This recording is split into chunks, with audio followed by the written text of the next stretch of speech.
আজকের ক্লাসের টপিক ছিল শূন্যস্থান পূরণ। এই টপিকে ইমাম হাসান ছিল সবচেয়ে কনফিডেন্ট, কিন্তু মিরাজ হোসেন কিছুটা দুর্বল, কারণ মাত্র 2 মাস হলো সে বই খাতা পেয়েছে।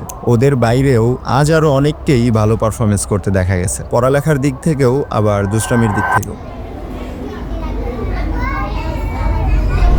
আজ মোট 20 জন একসাথে পড়েছে। তার মধ্যে এই 6 জন প্রথমে ঠিকঠাকভাবে শূন্যস্থান পূরণ করতে পারলেও যখন আমি এক্সারসাইজ উল্টে দিলাম তখন আর পারিনি, ফলে দাঁড়িয়ে দাঁড়িয়ে মুখস্থ করে লিখে দেখাইছে। রাব্বি হাসান আজকেও ভালো পারফরমেন্স করতে পারেনি, অনেক কষ্ট করে নাকি ঘরগুলো আঁকতে পারছে। আমি বুঝাইয়া বলে দিছি মানুষ চেষ্টা করলে সবকিছুই পারে, শুধু নিয়ত ঠিক রেখে চেষ্টা করতে থাকতে হবে। সে এটা বিশ্বাস করে আমাকে কথা দিছে নেক্সট ক্লাস থেকে আরো চেষ্টা করবে। এদিকে আলামিনের আচরণ আজ বিশেষভাবে চোখে পড়েছে, লিখতে দেওয়ার সাথে সাথে লিখে দেখায় ফেলছে। তারপর থেকেই আমার অ্যাটেনশন পাওয়ার চেষ্টা করতেছে, কারণ গতকাল আমি তাকে ক্যামেরা ধরতে দিয়েছিলাম। হয়তো সেই অভিজ্ঞতার কারণেই সে আজ আরো বেশি উৎসাহিত ছিল, আর এই বিষয়টা আমার কাছে অনেক ইন্টারেস্টিং লাগছে। বাচ্চাদের এই ধরনের আগ্রহ কেন হয় সেটার সঠিক ব্যাখ্যা জানার জন্য চ্যাটজিপিটিকে জিজ্ঞাসা করলে মোটামুটি বুঝে আসার মতো একটা ব্যাখ্যা দেয়, যা কমেন্টে পিন করে রাখবো, চাইলে পড়তে পারো। আজকে এই পর্যন্তই, দেখা হবে নেক্সট ক্লাসে। পারলে দোয়ায় মনে রেখো।